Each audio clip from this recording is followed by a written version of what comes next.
सुन के अपना अपना घर लौट गइलो तने शॉर्ट पे चले तो शहर गावे के बा देख लिया दोसर रेडी रखो बैटरी कटता है अब जानी एने का और बसदेव जी के बियाह भइल बा कंस के चचेरी बहन देवकी जी रहली कैसे देवक के लड़की देवकी और उग्रसेन के लड़का मुना बाबा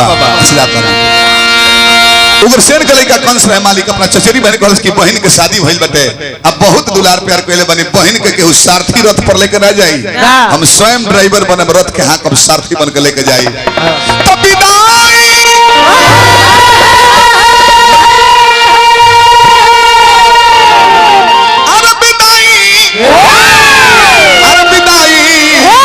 तब कंस करे चले बहन के विदाई तो कंस करे चले बहन के विदाई कंस करे चले बहन के विदाई मन प्रसन्न बा मन बावे खुशों पर खुश बा मिजाज हो मन बावे खुशों पर खुश बा मिजाज हो बहन के ससुर पहुंचाई दे हम आज हो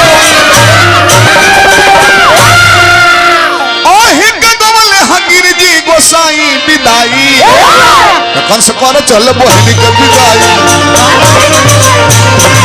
कंस करे चल बहन के विदाई आ तले चक्कर में आने घरल बावे बदरी गरजे लागल आकाशवाणी देखो सावधान कंस हे कंस जिस बहन को इज्जत प्रतिष्ठा के साथ लेकर जा रहे हो विदा करने के लिए ससुराल में इसी तेरी बहन देवकी का 8वां लाल तेरा काल होगा काल होगा काल होगा काल होगा काल होगा क्या क्या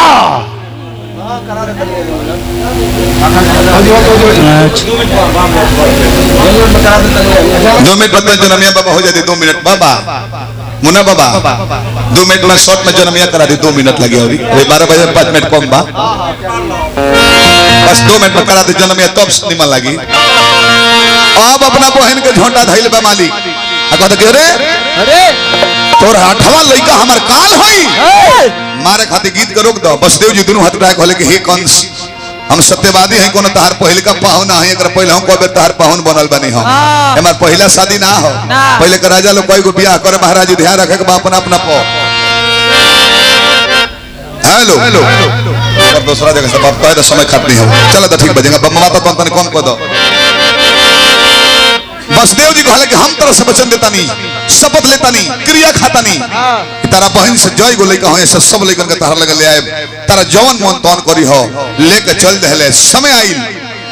देवकी के गर्भ रहल बा पहिलका लइका कीर्तिमान जन्म लेता रहे आ कंस कहले के बसदेव जी लेके आइल बड़े कहले के हे कंस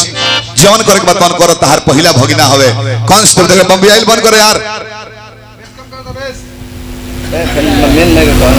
केहू के लड़का के देख के मेहरारू नारी के देख के दया जाला बाबा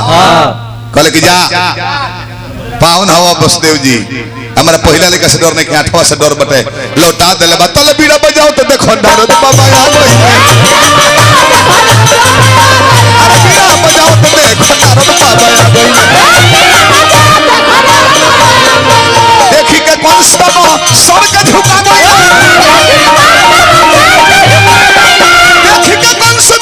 सिर का झुका गया देखी के कंस तो बसीर के झुका ये बेटा पूरा के बात है और कितना बात भाई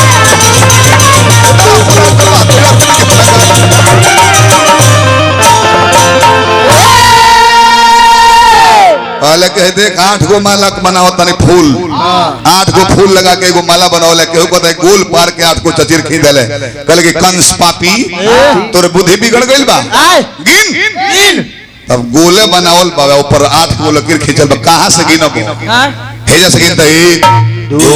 3 4 5 6 7 8 हई 8वां कहले कि हे जैसे गिन तो 1 2 3 4 5 6 7 8 बाबा हई 8वां कहले कि बेवकूफ 8 के 8वें हमें सो जो है से गिन में तो है से शुरू बाटे वो फिल्मी लय हो कि बहुत प्यार करते हैं तुमको सब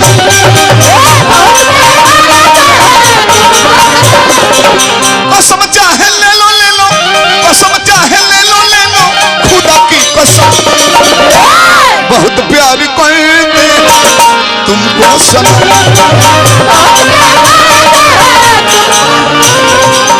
कतना ले कोही कौन से तहरा से हम कतना ले कोही कौन से तहरा से हम आठुलाई का मानसन तहरा खाती सम मन बराबर बड़े सन तो कतना ले कोही कौन से तहरा से वो है पहला लड़का के बोला के मरवा दिल बा दूसरा तीसरा चौथा पांचवा छठवा लड़का मराइल बलो सातवां में शेष नाग जेकरा मस्तक पर धरती बा माई के गर्भ में गइल बड़े आउ है सातवां गर्भ से